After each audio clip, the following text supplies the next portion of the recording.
A prequel to God of War? All right, I'm in.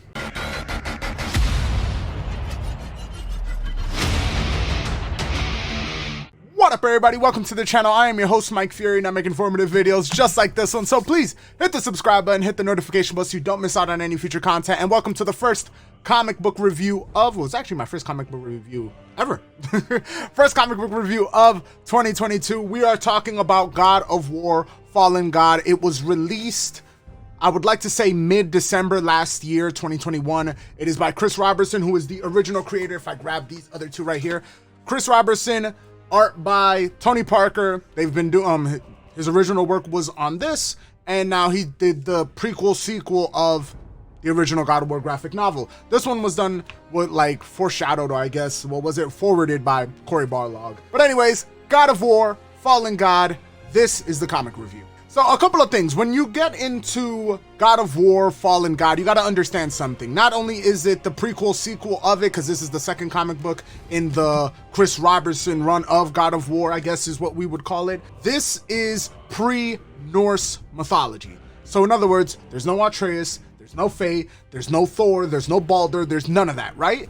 But this is also after the events of God of War 3. So in other words, Athena's gone, Zeus is gone, you know, spoiler alert, just in case you haven't played God of War 3 and you didn't know about the Greek pantheon. But yeah, in that time, you have to understand something. If you haven't watched the God of War documentary, Raising Kratos, if I'm not mistaken is what it's called, you would know that, if you've watched it, you would know that the original plan was to have him go into Egypt instead of going into Norse mythology. You get me? So with that being said, you gotta also know that God of War, Fallen God, is actually in that mindset, in where he was through his travels from Greek mythology into Egyptian mythology. Now, I also believe that with that kind of, I guess, background or foundation, right, they also didn't allow Chris Roberson to go too far into Egyptian mythology. Now, we're going to talk about that in a second, but as far as it's concerned,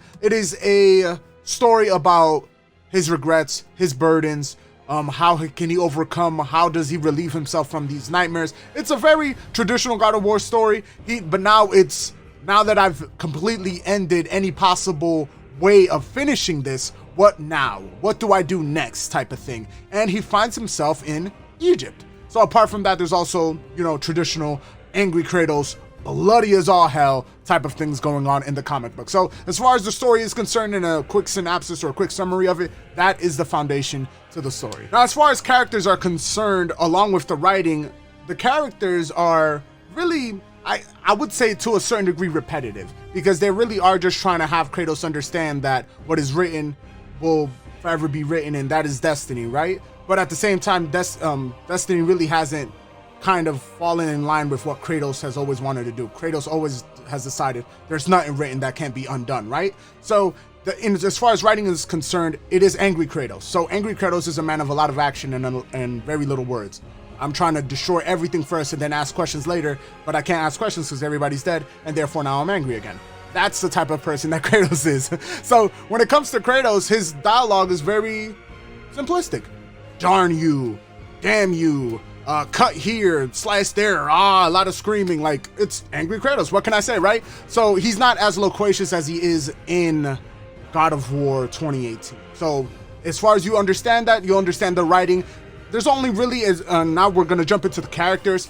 There's only really 4 characters. 4 or maybe 3. I'm really in actuality, it's only 3. So you have Kratos there, and then Athena's there too. But then other than that, I won't spoil what cool part happens later on in the book. But point is, there's really only 3 characters, and all of them have, like, very, I guess, repetitive dialogue, because they're really just trying to relay the information that what is written, and destiny is destiny, and you cannot run away from destiny. But that's been the natural kind of, I guess, tone and actual theme of all of God of War. Now, as far as art is concerned, Tony Parker is the artist. There was a couple of colorists involved, and there's also the main artist who actually did the covers as well, because do keep in mind, this is a trade paperback which combines 4 of them. But as far as artists, the art itself is concerned, Tony Parker is the artist. Now, it's colorful, it's bloody, of course. At the end of the day, it is God of War. Colorful, bloody, and solid.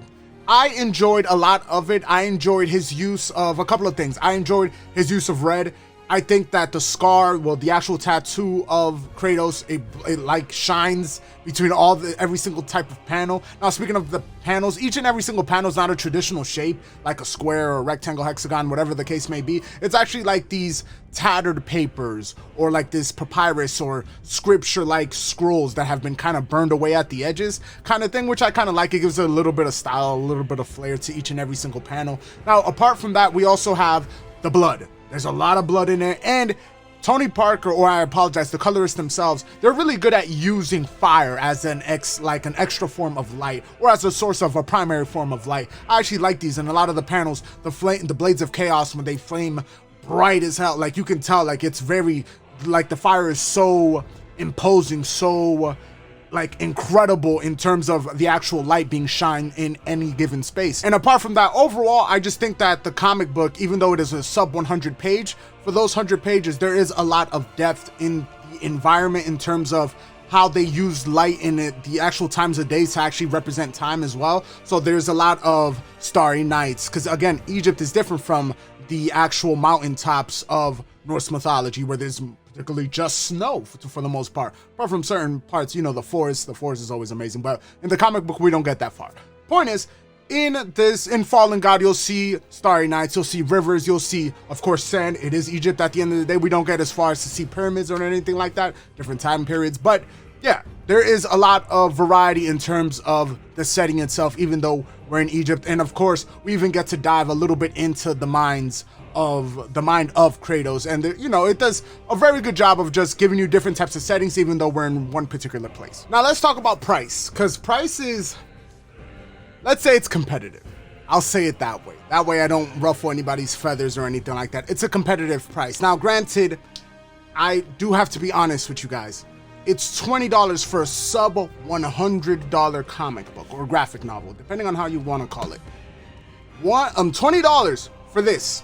$20 for this. That is more expensive than Kingdom Come, which is around 250, almost 300 pages. That is more expensive than Watchmen. Granted, these are older comic books, and I do understand that when they released, they weren't that wasn't the price. But right now, for 400 pages, like look at the thickness of this bad boy, you can get a lot more in terms of, it's like even more expensive than this. You can get this at around $15 on Amazon right now, Civil War. But this is the big one. This is God of War's lore and legends, right? Look at the size of this. Like, look at that, right? This is only $3 more expensive than Fallen God. Now, what I mean to, why I'm saying this is because I think to a certain degree, they are very aware of the level of interest that there is in God of War. So therefore, they can get away, or to a certain degree, take advantage of its fans by making it a $20 sub 100 page comic book. Now, with that being said, I don't agree with that, and we'll get to the final conclusion in a second. I don't agree with that, but at the same time, it's only $8 for the digital edition. So if you have a Kindle, if you have anything like that, Apple, anything like that, any Apple books or whatever the case may be, if you grab this, it's only $8 to get the whole entire collection, right? So at the same time, digitally, I accept it. Physically, As a collector, yes. For me, for a person who loves God of War, loves all this, has this big ass thing, yes, definitely, awesome. But for other people, So in conclusion, God of War Fallen God is a solid comic book. It does a lot of things that we love. We love to see Kratos. We love to see angry Kratos. We like to see Kratos in any capacity, right? But what I think it really does well is it sets up the future of what God of War could be. It sets up a relationship to a certain degree with a particular entity in Egyptian mythos that we might be able to see later on as Santa Monica continues to make God of War games in different settings, right? It does a lot of really cool things. Now, as far as the price is concerned and everything, taking everything into consideration, I can't give it high regards because I do believe that it is a little bit expensive, at least right now at the release of $20. So my final score, taking everything into consideration, everything from the story to the writing to the actual presentation, everything is a 7 out of 10. I believe that Fallen God is a 7 out of 10. I believe that it is great for collectors and people who absolutely adore this, but from a person coming from any other comic book that wants to like learn more of Kratos or anything like that, or has never played the game, this might be a hard sell. So let's answer the 3 questions, shall we? Who is it for? Where can you find it? And is it for you? So who is it for? This is for fans and collectors. This is for people like me who absolutely love this, who want a physical copy of this. If you are not part of this crowd, if you could care less about Kratos or just want to, like, you know, get a little bit more information, by all means, please save your money or grab it on digital. Grab it on a sale, wait until the price goes down, because again, 100 pages for $20 for a sub 100 comic book is, yeah, it's rough. Now, where can you find it? You can find this anywhere: Amazon, Barnes & Noble, anywhere like that. And digitally, you can find it on Amazon as well, on your Kindles, on your actual Apple books, the Apple bookstore, anything like that. You can find it. And finally, is it worth it? I've mentioned it a little bit already. $20 for a sub 100 page comic book to me is a little expensive to me personally. Like I said, but I fit the crowd that absolutely loves this guy. Like, fam, I still have this one. Like, this is the OG by DC. Like, I'm part of this crowd. So to me, it's worth it. To everybody else, absolutely not. Wait for a sale. Wait until it drops down. I can maybe recommend it at around a $13, $14 asking price. But as of right now, I can't fully recommend it. As much as I enjoyed it, sadly, I can't. And that is it for today, guys. Let me know, have you read Fallen God? Are you interested in Fallen God? Are you interested in comic books in general? Do you like these types of videos? Let me know down in the comment section below. And that is it for today, guys. Thank you guys for watching. If you guys enjoyed the video, please hit the like button. If you're new here and you want to see more videos like this, hit the subscribe button. And if you're gonna buy this comic book or buy any comic books, buy anything at all, you can use my Epic creator code for Epic, or you can use my Amazon link. It's all down in the description below. You can follow me on TikTok, Twitter, Instagram. Links are down in the description below, along with my Patreon. Do consider supporting me there. $1 a day keeps the landlord away. I'm your host, Mike Fury. It's been a complete pleasure. Until next time, Mike, off.